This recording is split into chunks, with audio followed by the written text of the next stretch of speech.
நம்முடைய அறிவை இஸ்லாத்துக்கும் மார்க்கத்துக்கும் கொண்டு போக கூடாது.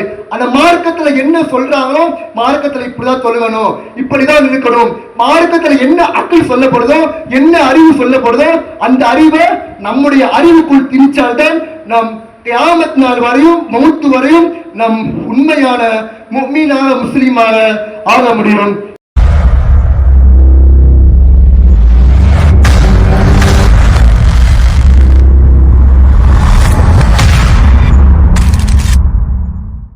கண்ணியத்திற்குரியவர்களே, போன பயான்ல நம்ம எல்லாம் பார்த்தோம். அதாவது அல்லாஹ் குர்ஆன்ல கூறும்போது யுதில்லு பிஹி கஸீரான் வ யஹ்தி பிஹி கஸீரான், நாம் நாடியவருக்கு இந்த குர்ஆனின் மூலமாக சில நபர்களுக்கு நாம் என்ன பண்ணுவோம்னா நேர்வழி காட்டுவோம்.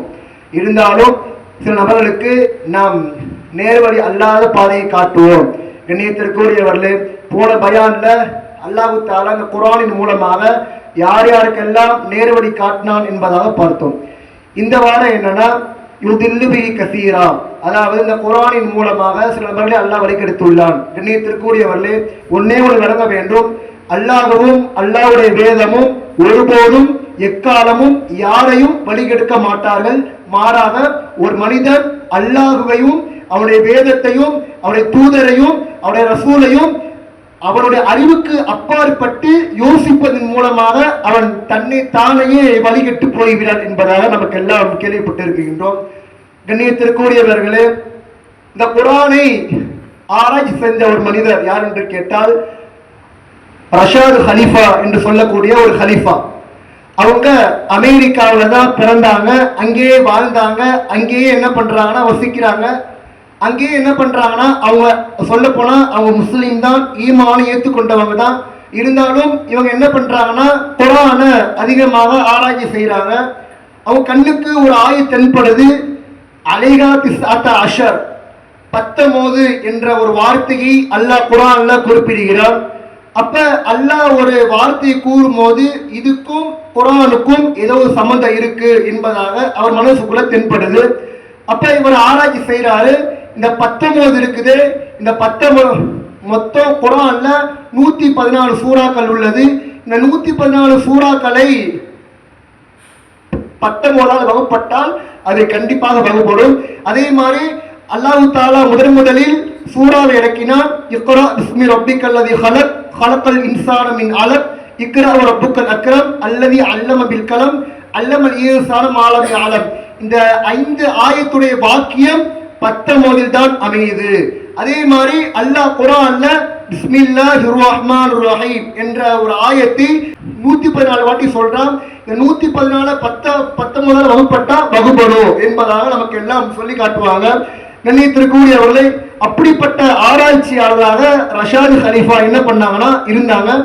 இவங்க ஆராய்ச்சி செய்யும் போது 2 ஆயத்தை மறுக்கிறாங்க. என்ன ஆயத்துனா, ஜாஅக்கும் ரசூலும் மின் அன்ஃபுசிக்கும் அஸீஸுன் அலைஹி மா அனைத்துன் ஹரீஸுன் அலைக்கும் பில் முஃமினீன ரഊஃபுர் ரஹீம், இந்த ஆயத்தையும் அது கீழே உள்ள ஒரு ஆயத்தையும் மறுக்கிறாரு.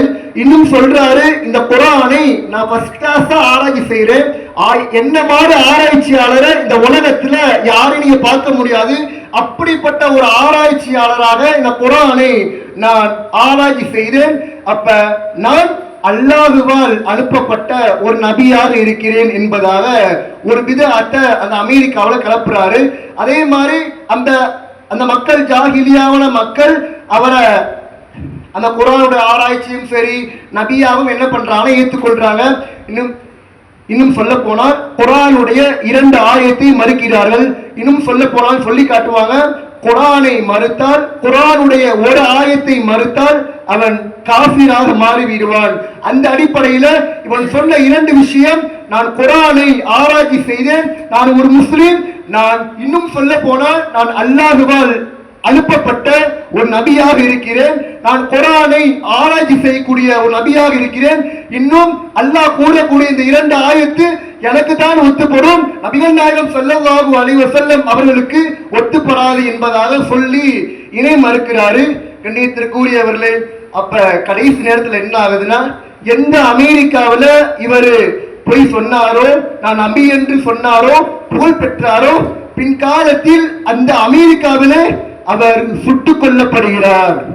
கண்ணியத்திற்குரியவர்களே, அப்ப அல்லாஹ்வும் அல்லாஹ்வுடைய தூதரும் அல்லாஹ்வுடைய வேதமும் ஒருபோதும் அபதன் எக்காலமும் யாரையும் வழிகெடுக்க மாட்டார்கள். ஒரு மனிதன் வழி கெட்டால் குர்ஆனையும் அல்லாஹ்வையும் அவனுடைய அறிவுக்கு அப்பாற்பட்ட யோசிப்பதன் மூலமாக அவன் வழிகட்டு போய்விடுகிறான் என்பதாக நமக்கெல்லாம் சொல்லி காட்டுவார்கள்.